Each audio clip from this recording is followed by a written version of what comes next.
Whew. So much for being the poster couple for black love. Papoose and Remy Ma just shattered the image many had placed them on, and the fallout is loud, public, and messy.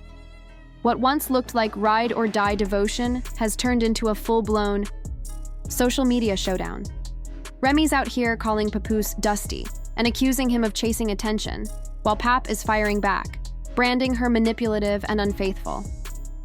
If you've been waiting for a sign to rethink your own romantic standards, this might be it. Now, enter Clarissa Shields, undisputed in the ring and free from entanglements outside of it. No kids, no baggage. Yet somehow she's found herself linked to Papoose, who's still legally tethered to Remy and knee-deep in emotional wreckage. He's spiraling. Remy's spiraling. And while Remy's trying to act like she's unbothered, her moves say otherwise. Sis, take notes. This isn't a love triangle, it's a cautionary tale. Piece of shit, Papoose. You really are. You have turned into a piece of shit. This, the gambling, the failures that you had in your career or whatever that didn't pan out how you wanted to, has turned you into somebody else. You're very cruel to people because you're a narcissist. She's the type of person who will say something to you, and 10 to 5 minutes later, she'll say, I didn't say that. Straight bipolar. Straight bipolar. Was diagnosed with it. You're not Cardi B, man. Let's keep it a buck. This is how phony you is. Look, all I'm saying is, Clarissa might want to hit reverse real quick. This whole drama between Remy Ma and Papoose didn't just erupt out of nowhere. The fuse was lit right after Clarissa's sit-down on The Breakfast Club. Now, to be fair, she handled the question about her ties to Papoose with grace. In fact, she kept it classy. No shade, no mess, just calm composure. Still, we can't ignore the history. Last year, things got heated between her and Remy online when Remy suspected Clarissa's camp had something to do with a shady article. That's when the digital claws came out. Remy went after both Clarissa and Papoose without holding back. So did Clarissa stir the pot with that interview? Not really.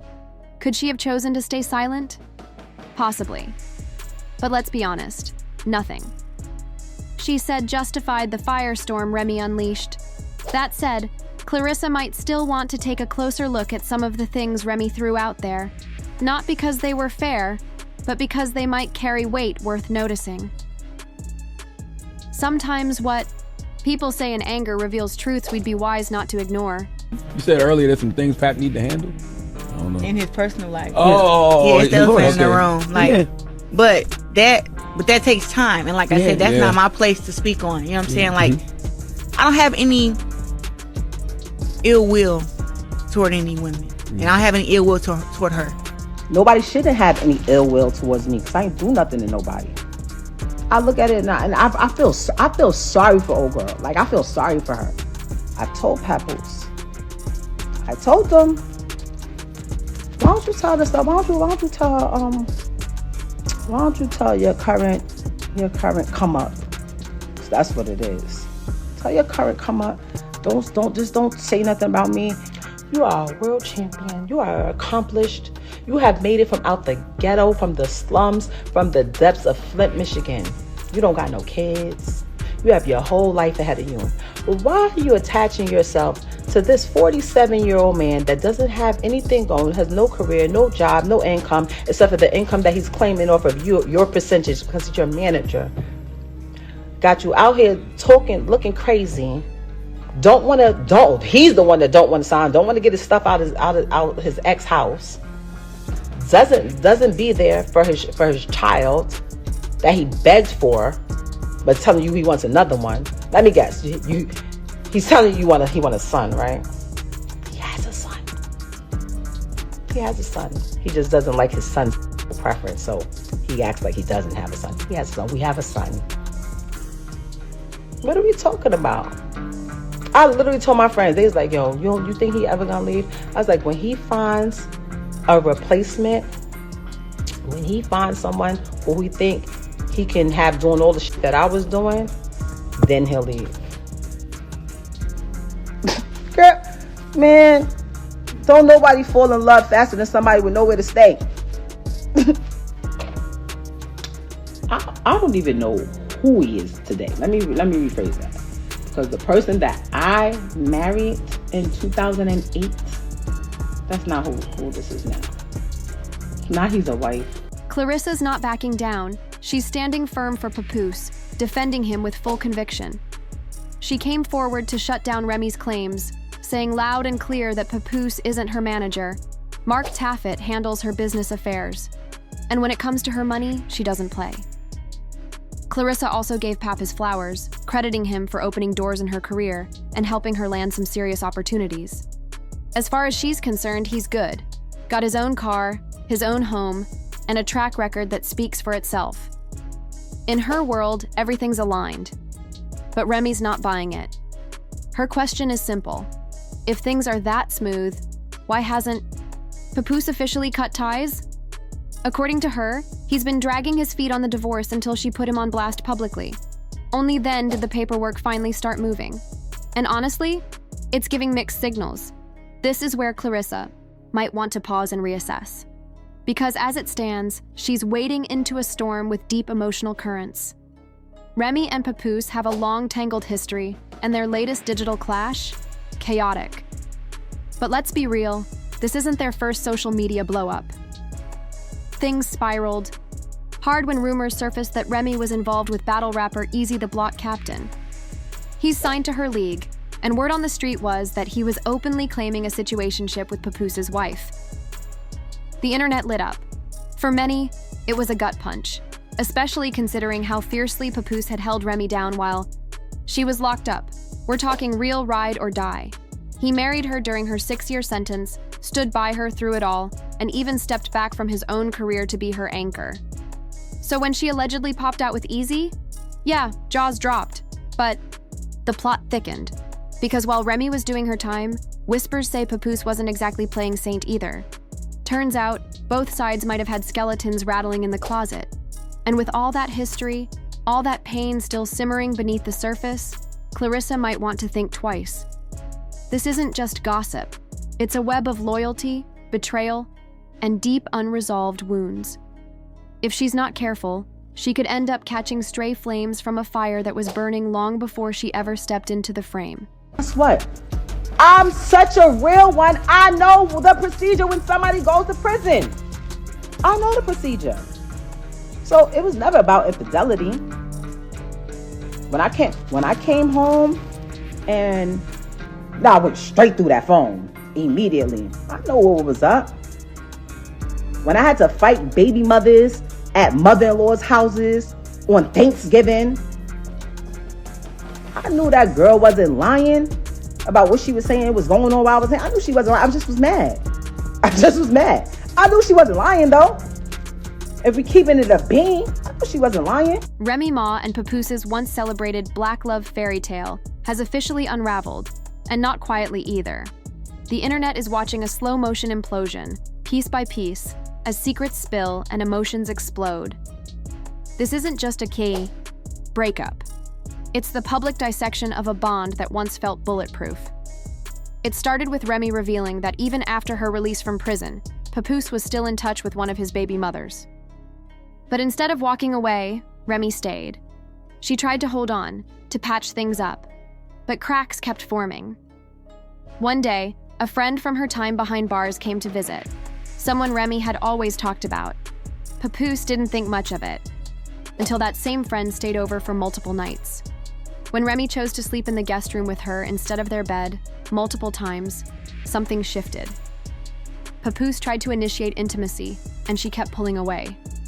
That's when his gut started talking, and eventually, so did the truth. What stung the most? He caught Remy in a moment with that same woman, in their home, with their daughter right there on the bed. For him, it was a line crossed too far. But even then, he didn't explode in rage. He just asked her to leave, hurt and humiliated, and yet, Remy clapped back with her own receipts. She reminded everyone how she held Papoose down financially. From behind bars, she managed money, paid rent on apartments she never lived in, and even bought gifts for his children as she was getting to know them. She kept their household running while locked away, even writing over power of attorney to make sure he had access to her funds. So when she got out and found herself footing most of the bills, she saw it as a continuation of what she'd always done. That's when Papoose fired back hard. He claimed that while Remy may have covered bills, he was the invisible hand behind her music career. According to him, he wrote 90% of her verses, including major hits, and never once asked for a credit or a check. His motive? Love, he says. He wanted to see her shine. He booked her shows, handled contracts, managed logistics, did everything except put his name on the work, but Remy's not letting that narrative fly without a challenge. She says that while he may have contributed, she was the one signing checks. She was the one making the power plays, buying property, covering expenses, helping elevate him too. She even said she created her battle league and then helped him launch his own, helping him find a lane he could dominate. And the fact that he never got his shine from platforms like TuneCore? That's what really bruised his ego, she suggested. Then comes the deeper wound, Eazy The Block Captain. Rumors swirled that he and Remy had something going on, and for Papoose, that was the tipping point. Not just because of the betrayal, but because it dismantled the image they'd built together, from romantic royalty to tabloid fodder. But Remy wasn't having it. She said they were both already seeing other people. The trust had been broken long ago. The relationship had become more about appearances and parenting than love. She even said they hadn't shared a bed since May 2022. The way Remy sees it, they had an understanding. Raise their daughter with stability, coexist peacefully, and do what they each needed to do outside of the partnership. But when she started moving on, emotionally and publicly, Papoose wasn't ready to release the illusion. Not because he didn't want to leave, but because he couldn't let go of the brand. That black love image was his identity. He accused her of lying about Eazy, and when she denied it, he agreed to therapy. They both said they wanted to work it out. But what was left to fix when the foundation was already shattered? Now, with every new revelation, it's clear this breakup isn't just about infidelity or finances. It's about emotional dependency, wounded pride, and two people who once believed they were each other's answer, now realizing they've grown in opposite directions. Papoose wanted to be the savior, the backbone. But Remy? She outgrew needing one.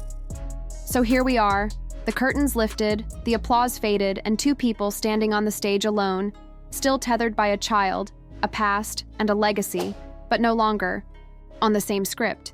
And Clarissa Shields? She might want to quietly exit stage left before the next act begins. Because what's playing out isn't just drama, it's unresolved history spilling into the future. This situation between Remy Ma and Papoose reads like a soap opera written in real time, messy, emotional, and painfully public. Let's unpack it with a fresh lens. Papoose claims he stayed in the marriage through thick and thin, even when things spiraled way out of control. During a therapy session, the counselor told Remy, "If this guy you're seeing is strictly business, then after your last event together, all ties should be cut." Simple enough, right? But according to Pap, she didn't just keep the connection, she kept the affair alive. Pap recalls discovering Remy's new man, Eazy The Block Captain, at yet another event. He was shocked. He'd already voiced his boundaries. He'd allegedly caught her cheating multiple times, noticing patterns like her being unreachable when their daughter needed her, only to later find out she was holed up with Eazy for days at a time. He even compared her behavior to that of someone battling an addiction. To make matters worse, Papoose suggests their whole perfect couple image was a facade. Behind the scenes, they were fractured. He says they agreed to work on things for their daughter's sake, but Remy jumped into something new before they had a real chance to heal. That, he claims, is where the betrayal really stung. But things took an even darker turn when Pap accused Eazy of emotionally manipulating Remy and possibly blackmailing her. In a leaked audio recording, Eazy is heard saying he has incriminating pictures and videos that could be dropped at any moment. Pap believes Remy stayed involved with Eazy out of fear that these materials would go public, not because she actually wanted to be with him. Remy even reportedly told Pap that if he hadn't physically attacked Eazy during a confrontation, she might have cut ties with him sooner. She allegedly stayed connected just to keep things quiet. From there, it just got uglier. Papoose says Eazy was freeloading off of Remy, who runs the battle rap league they both work under. Whenever Eazy got out of line, she'd threatened to pull his name from the league entirely. There's talk of manipulation on both ends, even though Papoose says he was willing to work through the pain.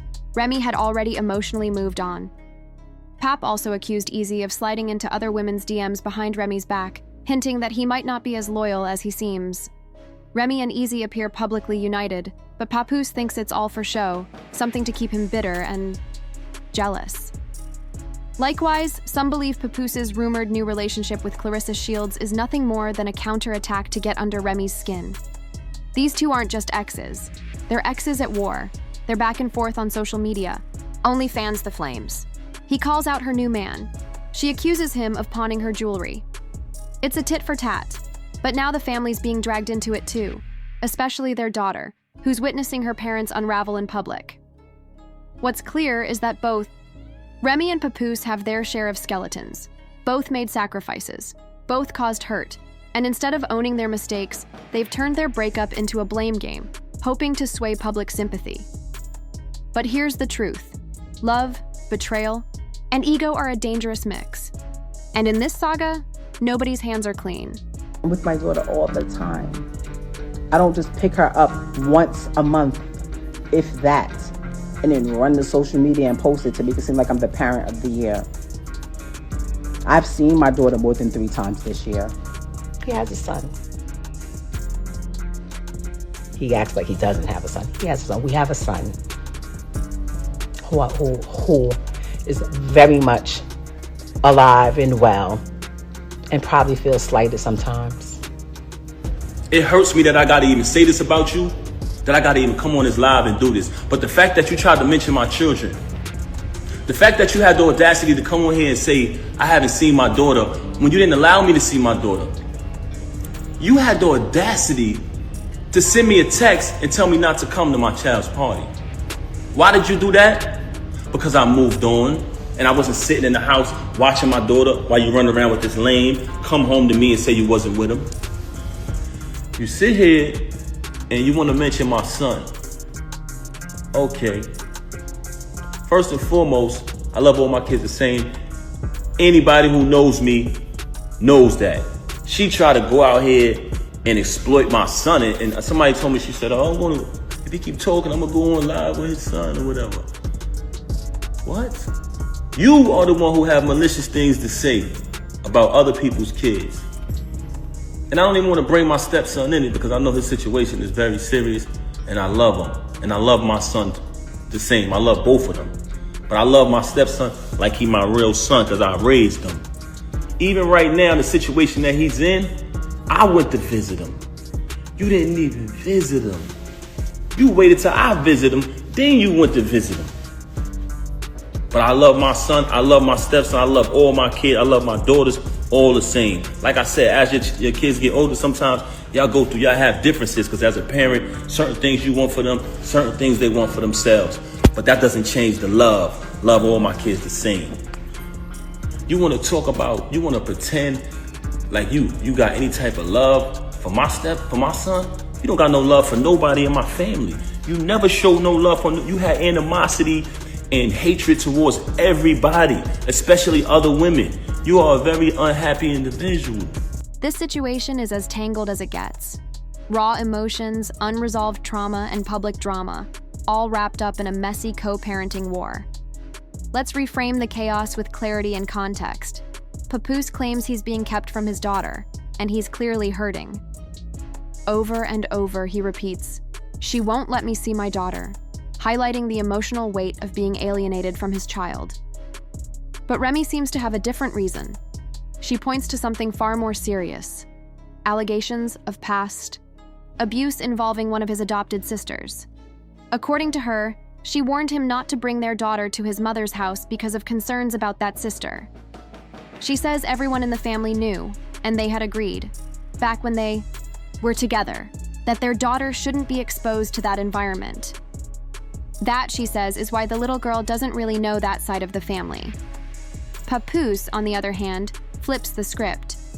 He suggests Remy's painting herself as the perfect parent while undermining him as a father. He even threatens to bring his stepson into the conversation, live on social media, just to expose her. He says the boy thanked him, implying that he had been a positive figure in his stepson's life. But then, Papoose checks himself. almost realizing how chaotic it is to involve the children in their feud. Still, the damage lingers. Things escalated. Even further when Remy allegedly called him the day before trying to reconcile. But Papoose says he declined, and it had everything to do with Clarissa Shields, the woman he's now reportedly dating. According to him, Remy was furious about his new relationship. So furious she couldn't handle seeing him happy and moving on. That, he says, pushed her to lash out. Let's be real, both Remy and Papoose are knee-deep in the drama. Their social, media spats, the emotional jabs, the tug-of-war over the kids, it's all messy. But behind the bitterness is a lingering truth. They probably still have unresolved feelings for each other. That's what makes it so toxic. It's not just anger, it's disappointment, jealousy, and maybe even regret. And that brings us to Clarissa. She's caught in the crossfire, trying to build something with a man still emotionally tied to his past. The advice here? She might want to take a long, hard look at what she's stepping into. Because love triangles are hard enough without social media and a co-parenting war thrown in. In the end, this isn't just gossip. It's a cautionary tale about emotional maturity, boundaries, and the high cost of airing personal battles in public. Drop your thoughts below, because this one's got layers.